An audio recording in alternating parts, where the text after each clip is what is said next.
Muito boa noite a todos. Cá estamos mais uma vez no agrupamento de escolas Professor Armando Lucena, nesta sequência de conversas pequenas sobre coisas grandes. Temos hoje connosco o Dr. Luís Varela, o professor Jorge Rio Cardoso e eu próprio Jorge Rocha, que sou professor cá na escola. E estamos cá então hoje para falar de desafios da inteligência artificial na educação. Uma conversa, cada um tem a sua experiência da aplicação da introdução da inteligência artificial na educação e, portanto, vamos lá falar das nossas experiências. Começamos por si, Luís Varela. Boa noite. Antes de mais, agradecer o convite para este espaço de partilha. Dizer-vos que eu, neste momento, sou formador na área da tecnologia educativa para professores, formadores e nos últimos 2 anos, 3 anos, temos trabalhado muito esta questão da inteligência artificial. E aquilo que me apraz dizer é que temos aqui sempre pelo menos 2 áreas que são diferentes, ou seja, a utilização da inteligência artificial por parte dos professores, naquilo que é a melhoria da sua produtividade e qualidade de trabalho, e temos a outra vertente que é a utilização por parte dos alunos, que são utilizadores que ainda não desenvolveram todas as áreas de competências necessárias para o futuro pessoal, profissional, académico, e que podem, em alguns momentos, utilizar de forma errada a inteligência artificial. E, portanto, é muito dentro destes 2 campos, agora ultimamente também tentando ir ao encontro das famílias para que também percebam que há aqui alguns riscos quando se pede, olha, faz com o ChatGPT, não é? E há muitos riscos por detrás desta oferta gratuita daquilo que é o fazer, e é dentro destes 3 campos que tenho trabalhado nos últimos tempos, e por isso eu acho que há coisas interessantíssimas que a inteligência artificial nos traz. É talvez daquelas invenções aquela que é mais disruptiva e que traz aqui muitas questões que são difíceis, pelo menos para os utilizadores que cresceram no analógico, passaram para o digital e agora têm inteligência artificial, algumas coisas que são difíceis de digerir. E eu acredito que há questões éticas que são fundamentais e é isso que também vamos tentando trabalhar com os professores para que se cheguem aos alunos também estes valores, esta forma de olhar para a inteligência artificial. O Luís tem muita obra nesta área, eu vou acompanhando aquilo que publica na internet e a formação que dá nesta área. Aqui o professor Jorge Rio Cardoso, professor no ensino superior, não é? Sim. E então, e como é que... Sim, bem, antes de mais nada queria agradecer o amável e muito honroso convite para estar aqui presente. Eu concordo inteiramente com o que diz o colega Luís, porque realmente uma coisa é a inteligência artificial, digamos, ao serviço da educação, no sentido de tornar o ensino mais apelativo, mas eu vejo aqui muita utilização por parte dos professores, criando, digamos, pedagogias ativas, formas, digamos, de promover o conhecimento, e depois uma parte que é mais preocupante, que é a questão dos alunos, não é? Portanto, os alunos têm que ter uma formação de base e a experiência que eu tenho é tudo aquilo que nós às vezes conseguimos fazer com menos esforço, não vamos utilizar, não vamos pôr mais esforço na coisa. E, portanto, a inteligência artificial pode ajudar a estudar. Eu recentemente publiquei um livro que dizia mais e há melhor educação, e acredito profundamente nisso, mas há uma altura para se poder utilizar aquilo.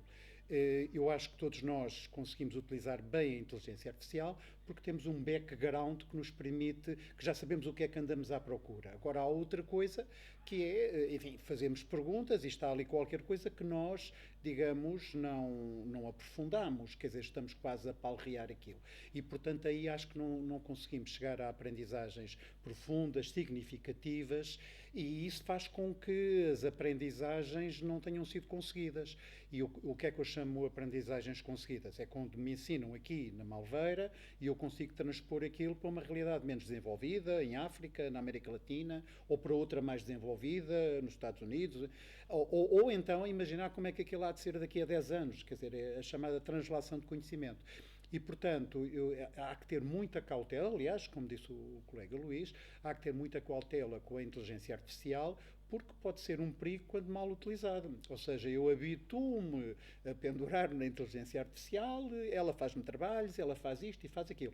E, portanto, em termos de alunos, eu tenho as maiores dúvidas quando é que eles podem começar a utilizá-la, mas nunca antes dos 15, 16 anos, eu diria, talvez no ensino secundário, como ferramenta para aceder ao conhecimento, quase como, por exemplo, como é que se chama, que ajuda a responder a perguntas quando o professor não está ali ou está a estudar à noite, por exemplo, e não tem colegas que o ajudem. Isso pode ser importante. Ou quer fazer o resumo de um livro, por exemplo, lhe dar ali algumas ideias. Portanto, há ali algumas vantagens. Agora, onde eu vejo grandes vantagens é, por exemplo, um professor consegue criar um filme sobre determinada aprendizagem e, portanto, está a explicar, imagina um professor de História está a explicar o que é que se passava nas caravelas e podem viver aquela realidade, não é? E, portanto, isso é uma coisa muito atrativa porque utilizamos todos os sentidos e claro, pois há uma coisa base, é que não aprendemos todos da mesma maneira. Há aqueles que aprendem mais a ver, outros a ouvir, outros a praticar e a inteligência artificial consegue criar essas aprendizagens para cada tipo de aluno. Essa é a grande vantagem. Eu acho que exagerei aqui na minha intervenção, foi demasiado longa. Não, Entusiasmo, digamos. Julgo que há, de resto, aí alguns aspectos que certamente ficam aqui como janelas de abertura para voltarmos e refletirmos mais um pouco sobre isso. Eu também iria falar um pouco da minha experiência aqui ao nível do ensino secundário. Eu trabalho nas disciplinas de filosofia, de psicologia e de sociologia. E também faria essa distinção da utilidade da ferramenta para nós, professores, e a utilidade das ferramentas de IA para os alunos. Parece-me que para nós, plenamente de acordo, elas dão-nos um enorme potencial e podem-nos poupar imenso tempo a preparar materiais, a fazer planificações.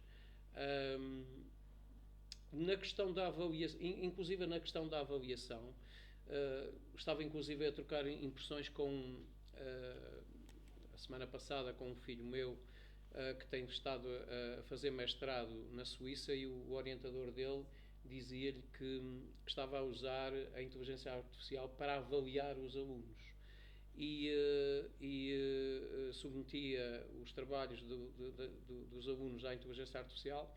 A inteligência artificial dava um feedback, ele entregava esse feedback aos alunos e os alunos iam discutir com ele a avaliação feita pela inteligência artificial. Não sabia que no ensino superior, no caso é na área da matemática e da informática, se podia estar a usar isto assim. Eu, ao nível do ensino secundário, este ano, agora aqui falando da parte da introdução dos alunos na utilização das ferramentas de IA para estudarem, este ano introduzi uma ferramenta que é uma aplicação, ela tem várias ferramentas, chamada Magic School, que foi pensada precisamente para a educação.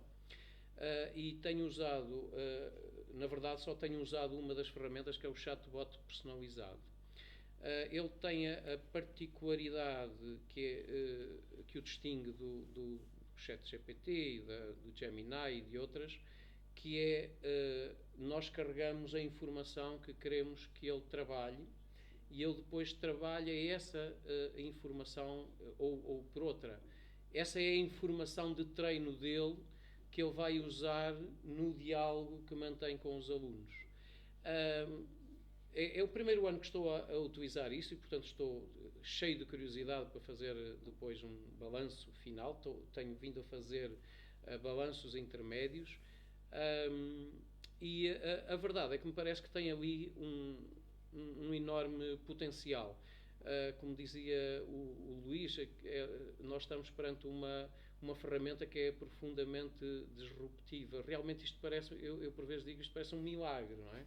Porque eu escolho então o material que quero que sirva de base ao trabalho da inteligência artificial. digo-lhe, dou-lhe as instruções daquilo que quero que ela faça com os alunos, e a verdade é que eu depois tenho a possibilidade de monitorizar enquanto professor a conversa, ainda que não interferir, a conversa que cada aluno, ele é um chatbot personalizado, portanto, ele conversa individualmente com cada aluno, e eu posso, em minha casa, estar ou na aula, um espaço que crio, um tempo que crio durante a aula, para eles irem ao chatbot e tirarem dúvidas, e depois eu fico ali como assistente, digamos assim, de retaguarda. E a verdade é que aquilo permite uma individualização incrível da aprendizagem, porque o chatbot adapta-se a cada intervenção que o aluno tem. Eu lembro-me que há uns tempos um aluno entrou por graça e a perguntar ao chatbot, olha lá, quem é que... Portanto, neste caso, aquele chatbot estava sobre o tema de filosofia política. Tinha carregado uma série de documentos, tinha-lhe dito, tu vais ser um chatbot que vais dialogar com os meus alunos, situei qual é o nível dos alunos, e vais ter uma abordagem socrática com os alunos. Portanto, mais do que dar respostas, vais fazer perguntas, atender às respostas que eles te dão, identificar sempre primeiro os pontos fortes das intervenções de cada um, identificar também aquilo que eles têm a melhorar e então aí puxá-los para eles esclarecerem esses aspectos que estão confusos ou que estão todo errados ou que estão em falta na tua resposta. Bom, então voltando ao nosso jovem, ele chegou lá e disse, o chatbot apresentou-se, sou o teu chatbot de filosofia, estou aqui para te ajudar a perceber a filosofia política, e o jovem não foi de modas. Olha lá, quem é melhor? É o Cristiano Ronaldo ou é o Messi? E o chatbot, achei piada a resposta que ele deu. Já percebi que tens muito interesse no futebol, no entanto, eu sou um chatbot para te ajudar em filosofia política, mas como gostas muito de futebol, vamos lá tentar usar esse teu interesse para o conduzir para a filosofia política. Tu sabes que o Ronaldo e o Messi têm rendimentos incrivelmente acima da média. O que é que tu achas? Achas que é justo uma pessoa ganhar tanto? Achas que deve pagar impostos? Então, o chatbot adaptou-se à piadinha do aluno e puxou o aluno para o diálogo sobre o tema. E a verdade, e também se calhar termino com isso aqui nesta minha passagem, a intervenção, a verdade é que os alunos que realmente investem com o chatbot tiram um proveito incrível.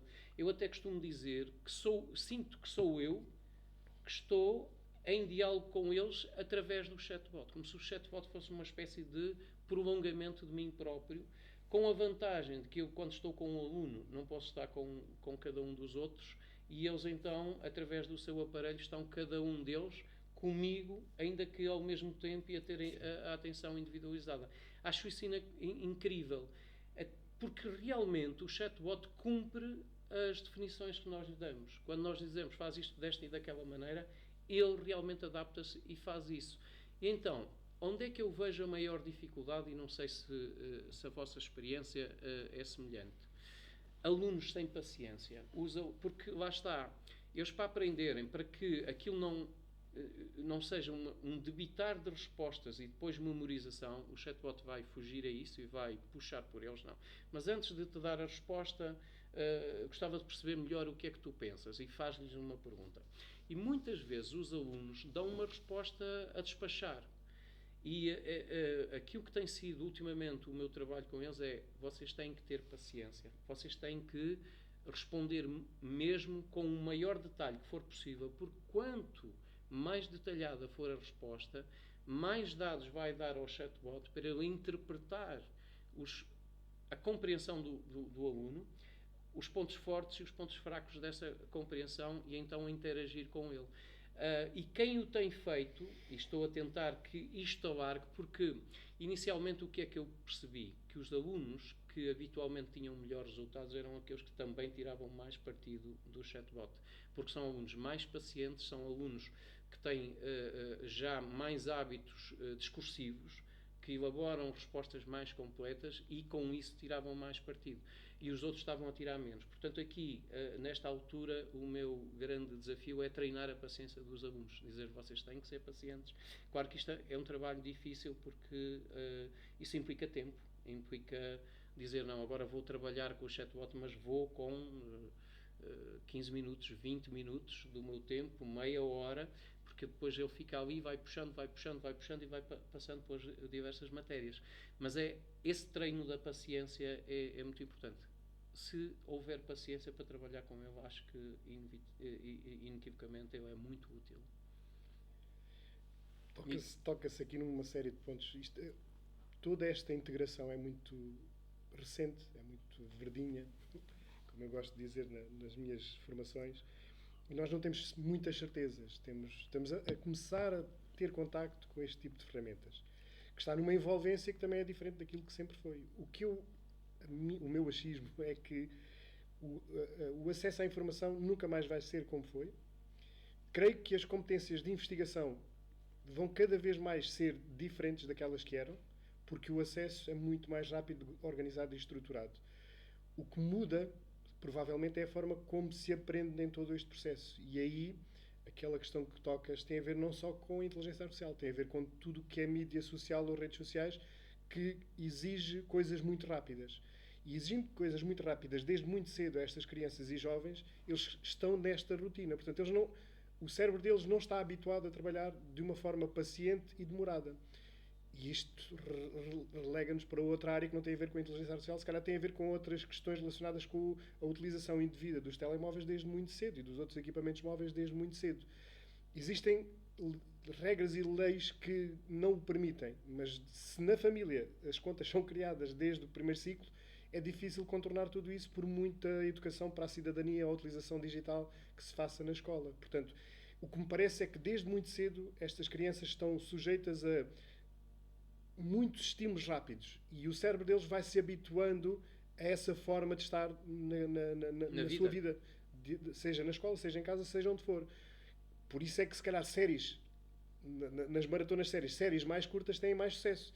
As séries de 1 hora têm menos sucesso, então divide-se em mais episódios e o consumo é mais alto desta forma. Portanto, aquilo que eu acho é que a inteligência artificial é uma forma de acesso à informação, à organização de informação e tem vantagens fantásticas para o estudante, que eu acho que deve ser trabalhado de forma vertical. Para que um aluno no secundário esteja preparado para utilizar corretamente a inteligência artificial, por exemplo, a Unesco orienta para os 13 anos, né? Mas eu acredito que se calhar o final do terceiro ciclo, será uma boa altura para utilizar ativamente a inteligência artificial para poder ajudar na tutoria, na orientação, na possibilidade de estender o professor a casa, onde ele está, com um contacto quase direto, como dizes, no chatbot personalizado. Eu não sei qual é o público deste podcast, mas às vezes falamos destes chavões e há pessoas que não sabem o que é um chatbot.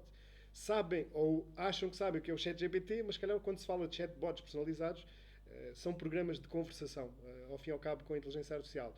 Os personalizados podem ser feitos com qualquer ferramenta. O Magic School, que é uma ferramenta com custos para o professor, tem ali a questão de poder monitorizar diretamente aquilo que é a envolvência, a interação. Eu estou a usar a versão gratuita. Eu sou franco, nem investiguei se aquilo tem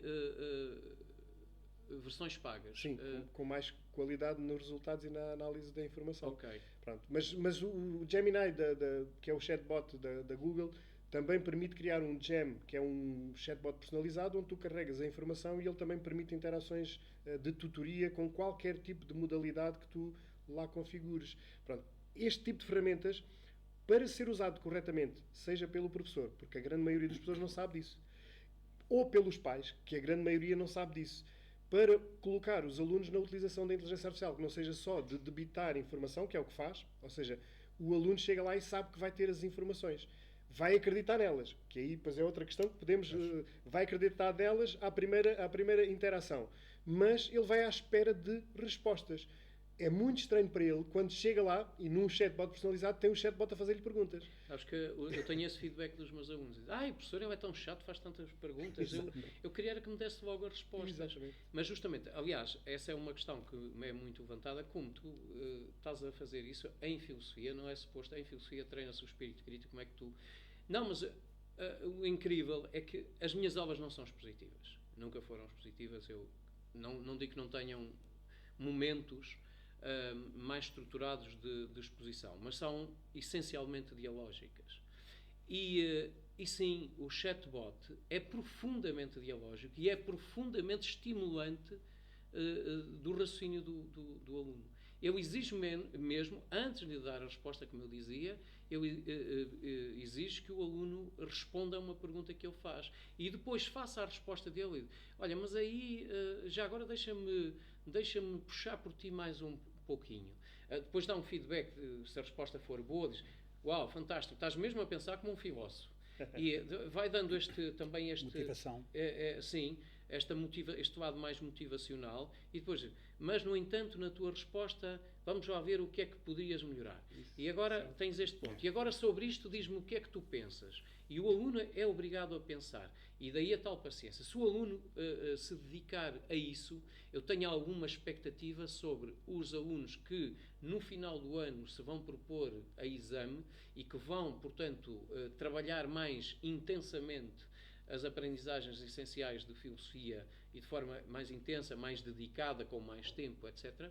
Eu estou muito confiante naquilo que esta ferramenta pode vir a... Só para eu concluir aquela minha ideia. Sim. Isto tem que ser base de formação para os professores, porque se os professores não tiverem esta sensibilidade de que a inteligência artificial não é só para dar respostas, mas pode ser preparada para interagir de forma muito positiva e também pedagógica com o aluno, muda o cenário da inteligência artificial. O que acontece é que uma boa parte das pessoas também não tem essa ideia, seja os pais, seja os professores, não têm essa ideia nem essa preparação para pegarem ferramentas, integrá-las no percurso de aprendizagem com os alunos de uma forma consistente. E não só vai fazer isto com aquela inteligência artificial. Não é isso que se pretende aqui. É, num percurso, pode, em algum momento, encaixar-se uma ferramenta que vai criar um momento de aprendizagem diferenciado com o aluno. Isso exige alguma preparação que é totalmente diferente daquilo que era a tradicional aula de expõe, memoriza, testa. Certo. Portanto, e a forma como às vezes se trabalha, muitas vezes para os resultados, esquece-se outras áreas de competências, onde a inteligência artificial pode encaixar perfeitamente. Sim, falou-se aqui de várias coisas e eu voltava um bocadinho atrás.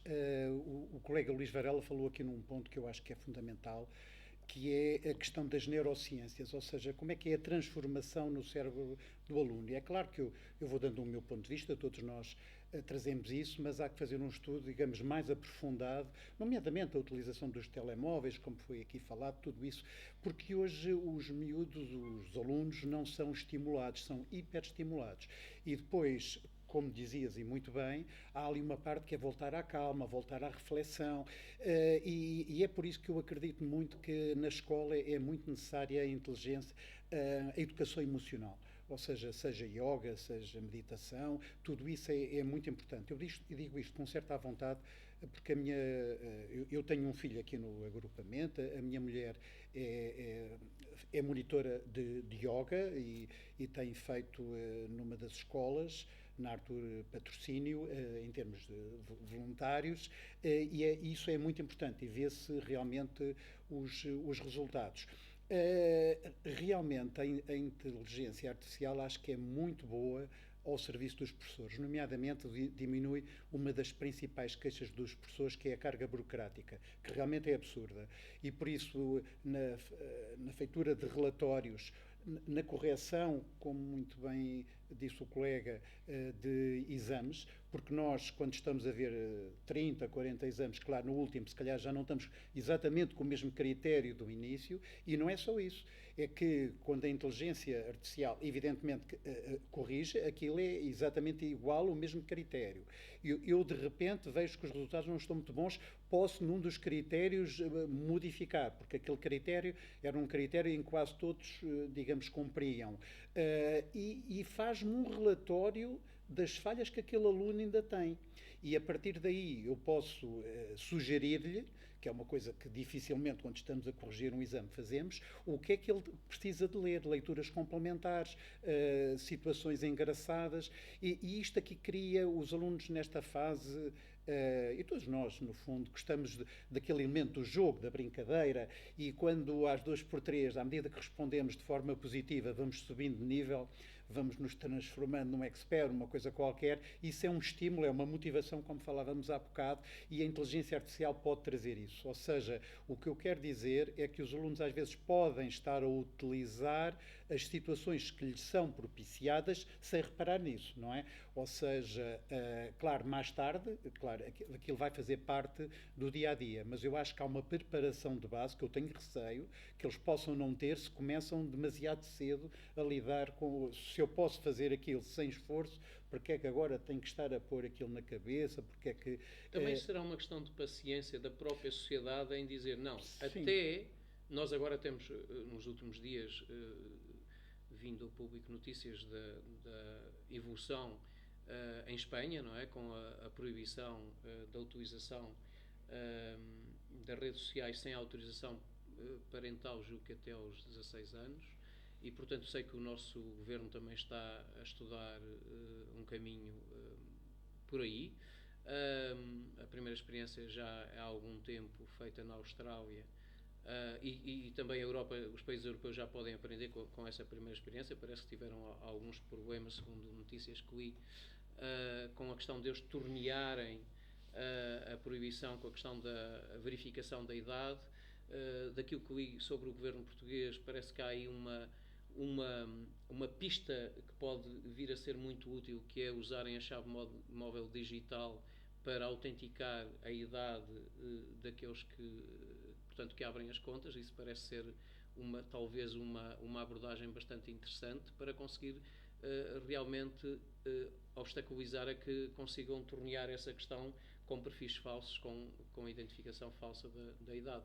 Mas aí também seria então uma espécie de paciência da própria sociedade, dizer não, até teres a idade adequada não vais ter acesso às redes sociais, que enfim, parece estar mais do que, eu não sei se podemos dizer demonstrado, mas a prova é bastante consistente de que elas trouxeram, sobretudo, mais para as raparigas do que para os rapazes, mas os rapazes também mais problemas com os videojogos, trouxeram problemas do ponto de vista do funcionamento cerebral aos nossos adolescentes e aos nossos jovens. Eu recordo-me li aquele livro do Jonathan Haidt, A Geração Ansiosa, e portanto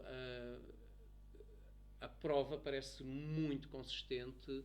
Não sei se já podemos dizer que há uma demonstração. Evidentemente nós estamos em coisas que estão a ser muito estudadas, mas os indicadores são muito consistentes de que é extraordinariamente prejudicial para os jovens todo o tempo que estão e a perda de oportunidade pelo facto de estarem tanto tempo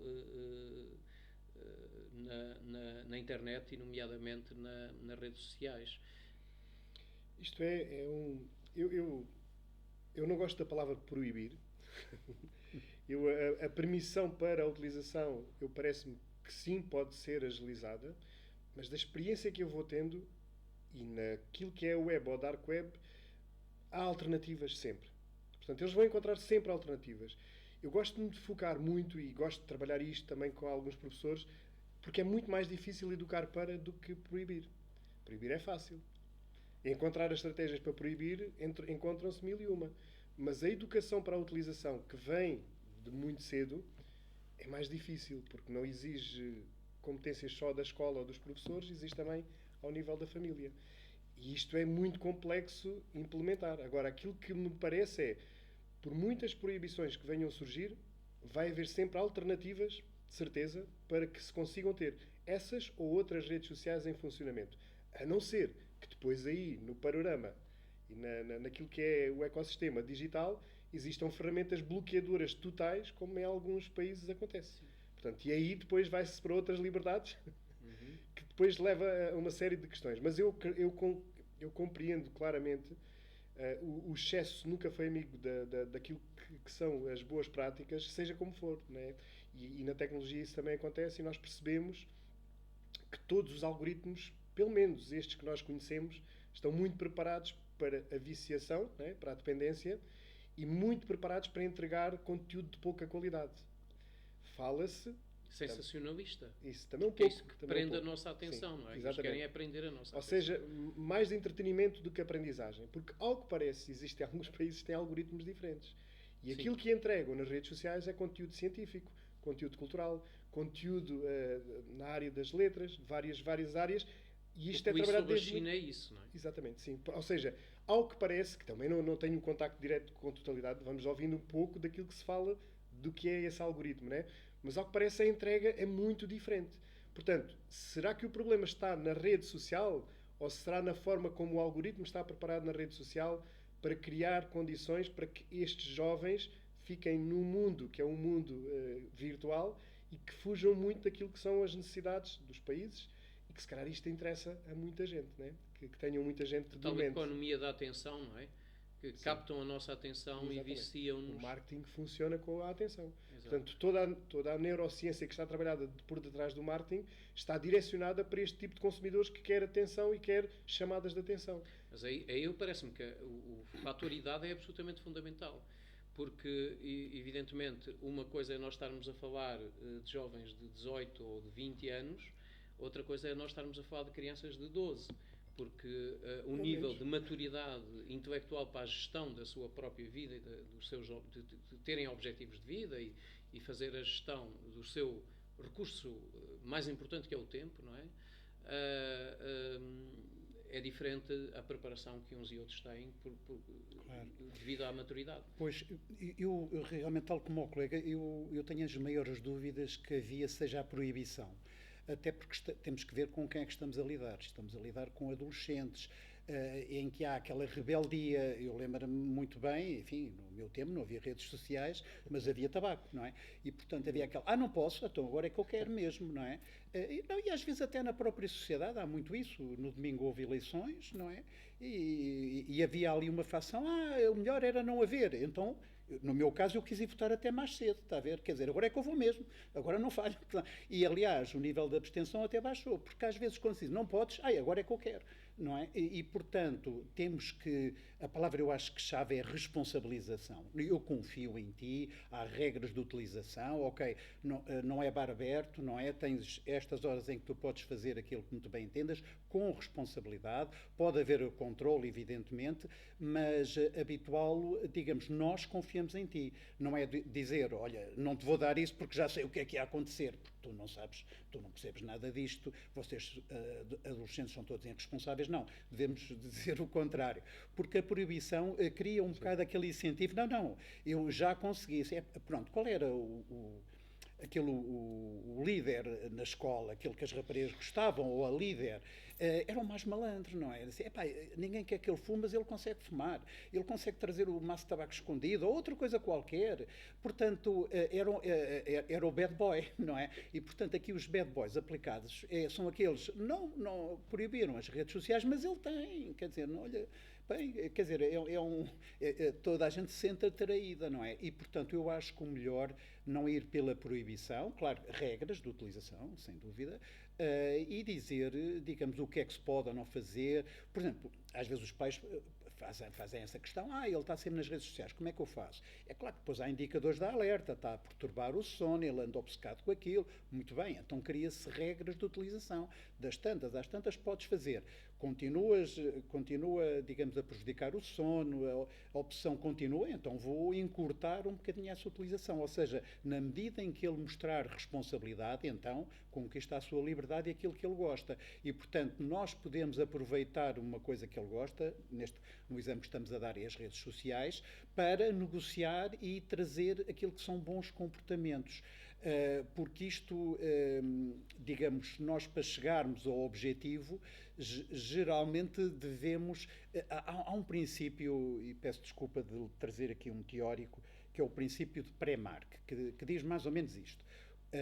Se eu confrontar um jovem com uma atividade de grande probabilidade, isto é, que ele gosta muito, vamos pensar aqui que é a rede social, com outra que ele gosta pouco, pode ser estudar, geralmente há ali vasos comunicantes. Ou seja, tu vais ter isto que gostas, na medida a que apresentes aqui mínimos olímpicos nesta, não é? E, portanto, temos ali um elemento, porque às vezes os pais, o problema é que dizem assim, ele ou ela não se interessam por nada. E eu assim, nada, não, talvez não seja bem assim. Se houver isso, então ele é que tem que resolver o problema, não é? Então, agora, tiveste más notas, vais ao torneio no domingo e assim, olha, se calhar não porque há um teste de segunda-feira e tu não mostraste responsabilidade porque os resultados foram sofridos. Mas assim que resolveres a situação, não é? Imediatamente voltas ao futebol, porque eu gosto muito que tu jogues futebol ou outra atividade qualquer. E, portanto, pomos na mão dele a forma dele resolver. E ele é que tem que conquistar a sua liberdade. E, portanto, eu não iria tanto pela proibição, mas se calhar alguma restrição, sim, claro. Curiosamente aqui, nós também não temos de estar todos de acordo sempre sobre tudo. Claro que sim. E eu parece-me que sou aqui o velho faz uma abordagem um bocadinho mais restritiva. Porque eu parece-me de acordo com a explanação de que o ideal é que as famílias e até os professores negociem com os alunos e, portanto, com isso conseguindo uma abordagem mais autónoma, que seja o próprio a tomar a decisão.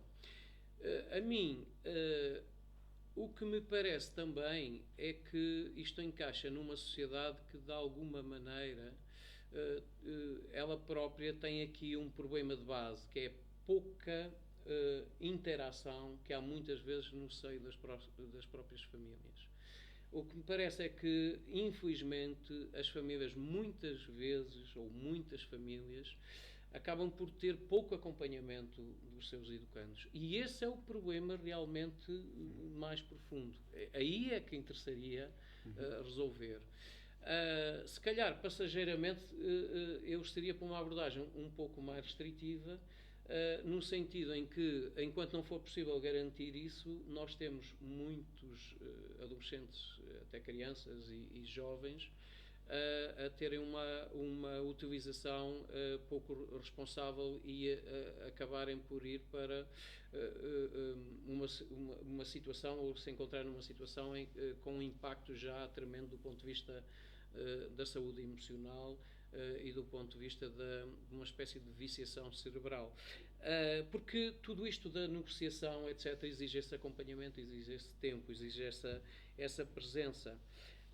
Eu não sei se passageiramente a proibição, a restrição, lá está, depois às vezes temos que ver, se calhar a restrição anda próximo da proibição, só que é mais específica.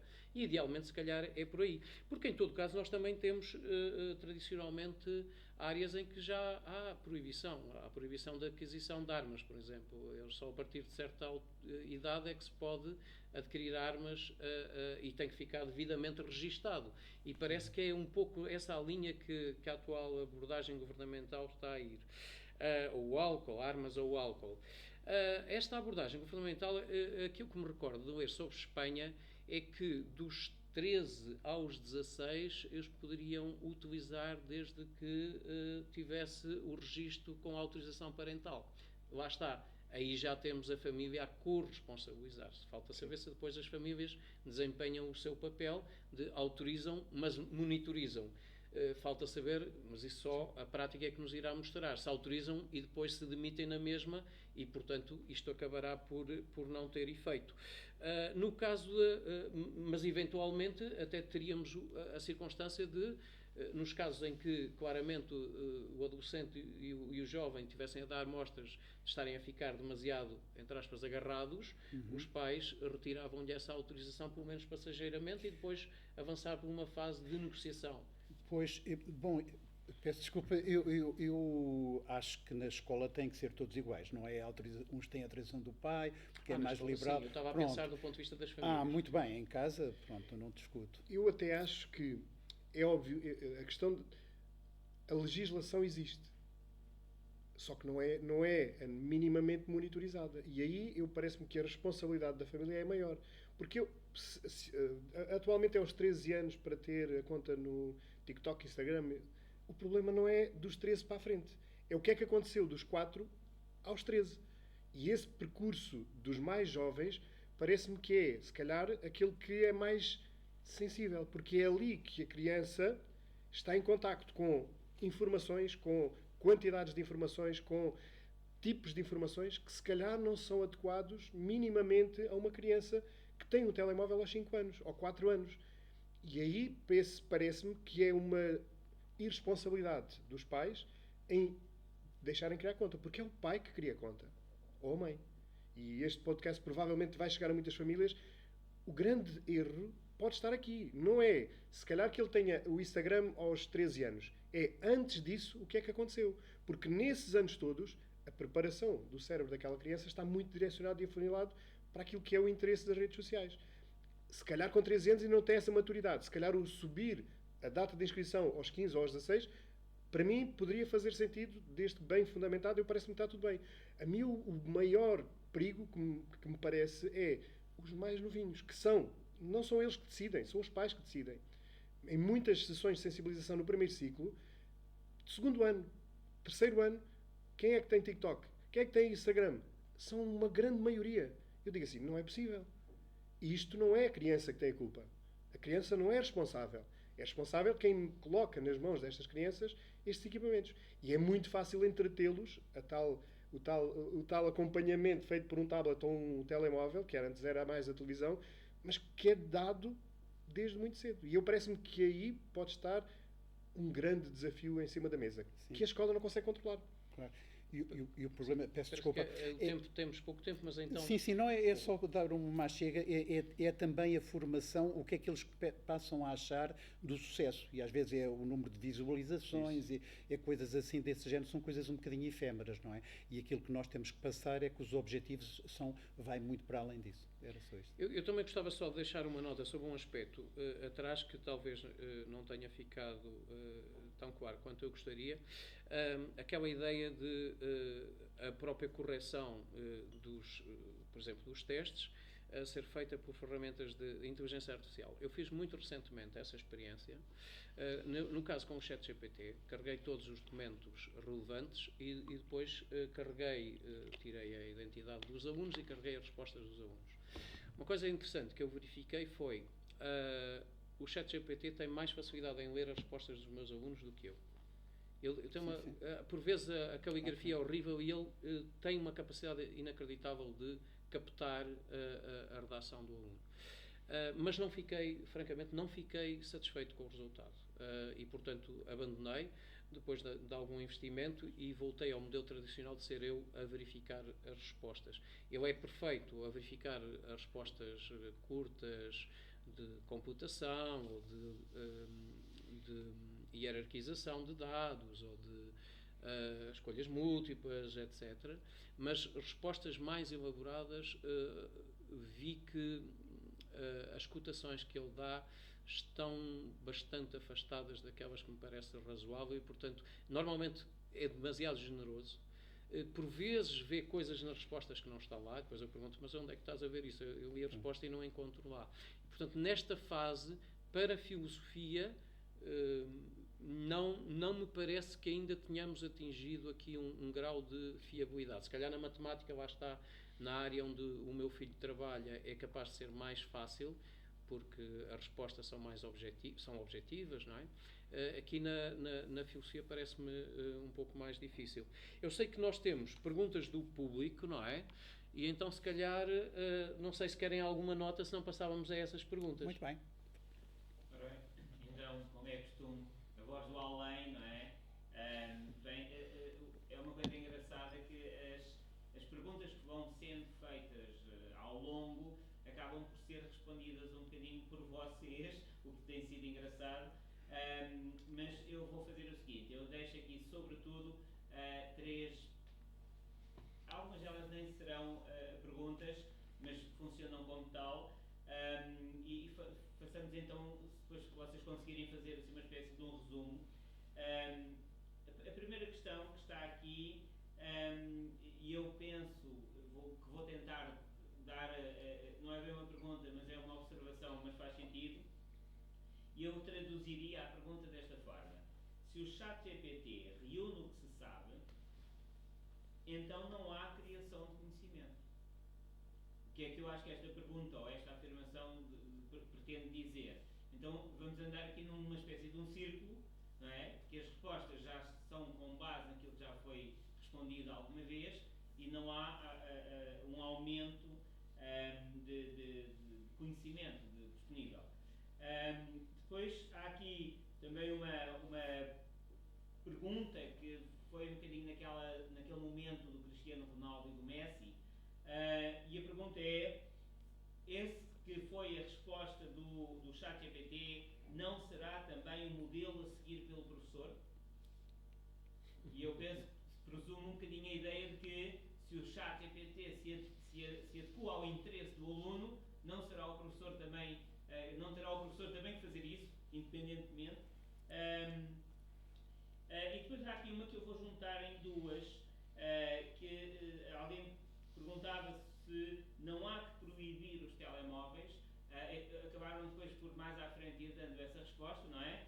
Mas depois aparece aqui uma ideia que é também uma pergunta que diz: e não deveriam ser os pais mais ativos? Então eu juntaria estas duas questões, que é proibir, não necessariamente de uma forma tout-court, não ser o Estado a proibir, mas se os pais não deveriam ter um papel mais ativo nessa proibição. Da mesma forma, e agora isto é uma interpretação minha, se eu não permito que um filho meu coma muito açúcar, porque já sei que lhe faz mal, também não deverei ser eu a proibi-lo de usar ou consumir algo que eu sei que lhe poderá fazer mal. E para acabar do que está aqui, aqui uma questão que tem a ver um bocadinho com aquilo que começaram por dizer, que tem a ver com a tal paciência. E a pergunta está nestes modos: a rapidez com que o desenvolvimento da IA se dá, não será ela desmotivadora e provocadora da falta de paciência? E agora, neste tempo que nos resta, já tem aqui também muito material. Certamente. Então, não sei. Eu gostei daquela questão da criação, porque se nós pensarmos que quem vai construir ou criar é o chatbot, se calhar sim. A ideia é que este tipo de inteligência artificial seja apenas um suporte de co-criação. Porque eu posso criar qualquer coisa com algum acompanhamento, informação que a inteligência artificial me dá, mas que me vai conduzir a criar algo que não é a inteligência artificial que me dá. Portanto, é aqui a conjugação da inteligência humana com a inteligência artificial. E juntando a inteligência emocional, este trio de inteligências, parece-me que, porque ela é necessária para saber lidar também com esta velocidade das novidades. São 3 anos e pouco de chat GPT e nós vamos vendo diariamente novidades. Isto é um afunilar de informação extremamente rápido. O grande trabalho aqui, e isto eu faço na formação com os professores, é tentar entender as dinâmicas e a lógica e ter a capacidade de filtrar aquilo que realmente faz sentido naquilo que é o trabalho do professor. Porque se nós formos atrás de tudo o que são novidades e possibilidades, aí temos um problema grave, que é o excesso de informação, que em vez de nos ajudar a poupar tempo naquilo que são as burocracias e o trabalho repetitivo, nos vai gastar mais tempo naquilo que é a envolvência com novas possibilidades. Então, eu acredito que o ser humano, com uma boa gestão emocional, nesta ligação com o digital, e isto também é trabalhável na área da gestão de emoções, e conjugando a inteligência emocional com a inteligência humana e com a inteligência artificial, poderemos ter aqui uma forte possibilidade de termos uma inteligência humana amplificada. Mas para isso temos que conjugar estas 3 inteligências. O que é que acontece muitas vezes com os alunos? Esquecem-se das duas, da humana e da emocional, e trabalham só com a inteligência artificial. E dos testes que vão sendo feitos, os resultados da aprendizagem são muito, mas muito menores do que eram no tradicional. Então, enquanto não conseguimos consciencializar os jovens, principalmente, que a inteligência artificial por si só vale muito pouco para aprender, ou seja, copiar não é o que se pretende com tudo isto. Aliás, há uma frase que eu gosto também de trabalhar com os alunos, que é: quem copia sobrevive, quem cria domina. E isto vai ser o futuro destas crianças e jovens que tomarem a sua opção. Se fizerem o caminho da cópia, do facilitismo, vão ser sobreviventes na sociedade. Todos os outros que consigam entender as potencialidades destas ferramentas, que são fantásticas, mas em prol daquilo que são as suas aprendizagens e tudo aquilo que é a sua inteligência humana, esses são aqueles que vão dominar. Portanto, é uma escolha que também temos que conseguir. Eles têm que perceber, se calhar, que o verdadeiro produto não é o trabalho que eles entregam, mas é a inteligência que eles desenvolveram. Sim, está lá dentro. E esse é que é o grande desafio, é eles perceberem que através destas ferramentas podem desenvolver a sua inteligência e que isso é um investimento neles, não no trabalho que eles vão entregar. O investimento tem que ser neles. E isso leva-nos a uma questão que eu tinha aqui uma notazinha já atrás, também passa por nós enquanto educadores, que é a avaliação ser adaptada. Menos importante que o trabalho que é entregue é a defesa do trabalho que eles fazem. Portanto, nós temos que nos ajustar à circunstância de agora haver... Já antes havia, não é? Porque já havia muito o problema do copy-paste da internet, não é?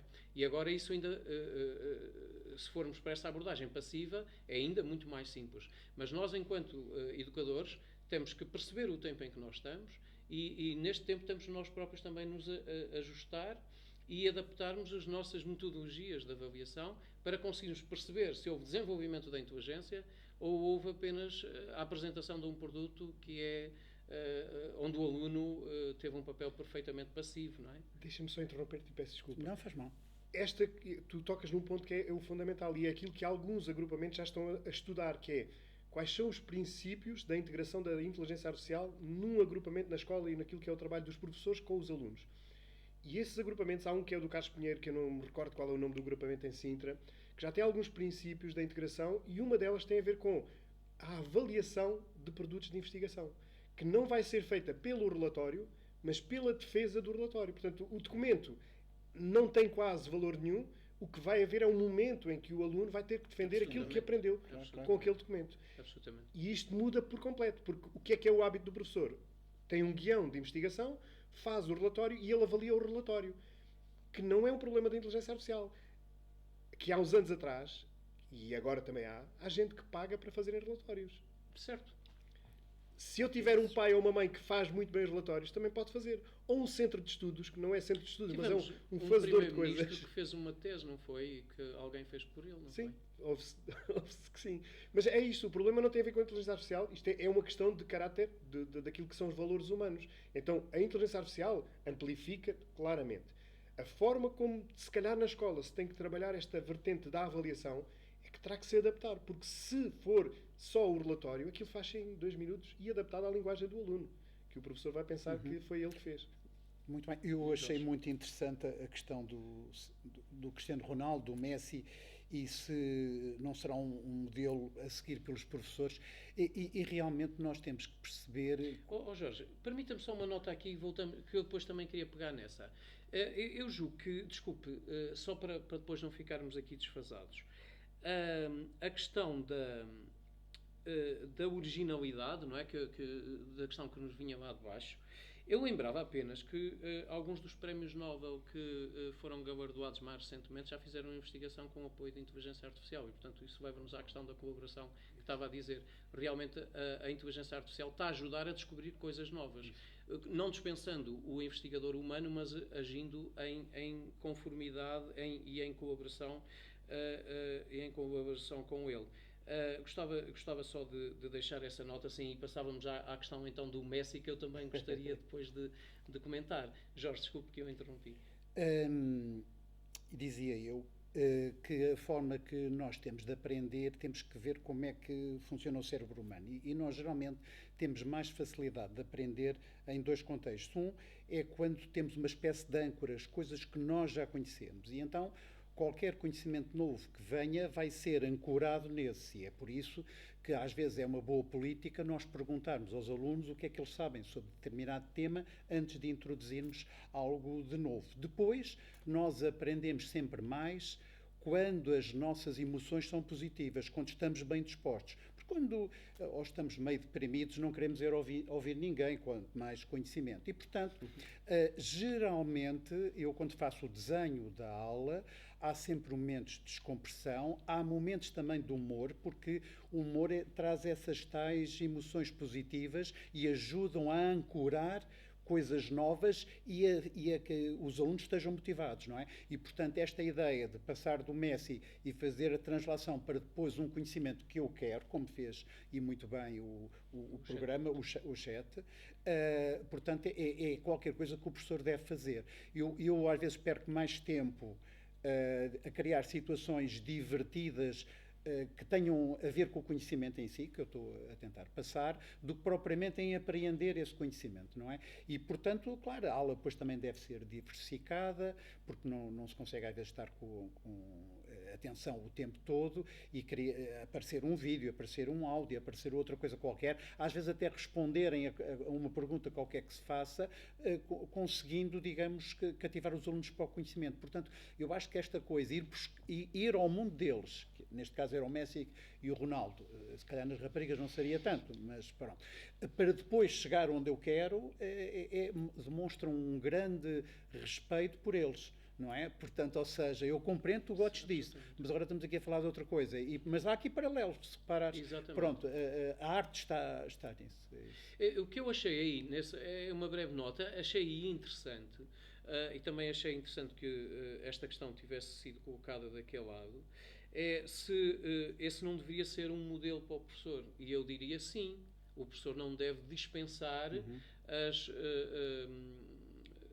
as curiosidades, digamos assim, do aluno e convertê-las e, portanto, mobilizá-las para o desenho que tem da aula. O que me parece interessante também é que os professores muitas vezes estão cansados ao ponto que já não têm a criatividade que aqui o chatbot... Bem, eu não sei se posso dizer criatividade, porque eu estou a falar de uma máquina, mas a verdade é que o chatbot conseguiu pegar naquilo e trazer aquilo para o curso da conversa que era necessário ter. E às vezes nós estamos tão cansados que nós reagimos sem paciência. Outra vez o tema da paciência. E se calhar até damos uma reprimenda ao aluno em vez de tentar, com o nosso... O humor é fundamental no ensino, não é? O humor é fundamental na comunicação. O problema é que o humor depende muito da nossa frescura, do nosso estado de espírito. E a máquina, curiosamente, não tem humores e, portanto, está sempre fresca e portanto, se calhar, aqui teve essa facilidade de fazer essa adaptação ao percurso. Às vezes também me parece que nós, outra vez, o tal cansaço em que nós estamos e estamos sem ideias para pensar uma aula, uma atividade, e nós vamos à máquina e ela traz-nos ideias. Olha, não tinha pensado nisto, mas isto era capaz de ser uma boa opção. Então ajuda-nos também nessa fase da planificação. Isto vai ao encontro, exatamente, eu agora estou com um grupo de professores daqui do agrupamento a trabalhar a formação, o percurso da inteligência artificial e ética, pronto, aquilo que são os desafios e oportunidades na utilização da educação. E as primeiras sessões foram muito por aí. Portanto, eu gosto de trabalhar muito no tal abanão, que foi aquela primeira sessão, para que as pessoas deixem à terra, percebam que isto aqui não é um monstro de 7 cabeças e que para aquilo que é o seu trabalho, se for correto e utilizado com ética, é extraordinário. E começámos a formação exatamente por tentar perceber isso, que as pessoas estão super cansadas. Então vamos lançar. O que é que vais fazer na próxima semana com uma turma? Eu vou trabalhar este tema. Então, ok, vamos tentar encontrar com técnica. Não começamos com técnica, começamos com a conversação natural, depois passamos para a técnica. Que é, vamos tentar perceber se temos aqui algum tipo de ajuda para ideias diferentes de implementar uma atividade. Estás cansada, vais fazer o mesmo que fizeste o ano passado, não há novidade naquilo que vamos fazer e se calhar nem sequer é adaptado ao tipo de meninos que tens agora no teu grupo. Então vamos trabalhar. Normalmente começam com esta conversa direta e as ideias vêm, mas quando começamos a contextualizar, a dar as dicas necessárias para que a inteligência artificial nos possa dar a melhor resposta possível, então eles começam a perceber que é um plano de trabalho totalmente adaptado àquilo que têm em mãos. E depois dizem assim, mas tens lá meninos com alguma problemática. Sim, então vamos dar essa indicação e vamos criar um recurso adaptado àquela criança com técnica. Não é simplificar, é aquele menino é disléxico. Não vamos simplificar, vamos é trabalhar de forma diferente os conteúdos para que ele consiga, tal como os outros, fazer o mesmo percurso. E o mesmo acontece com a questão dos alunos estrangeiros nas salas e naquilo que é a dificuldade do português língua não materna. Temos aqui ferramentas extraordinárias. Eu posso ter um aluno que não fala português, mas que pode aprender ciências.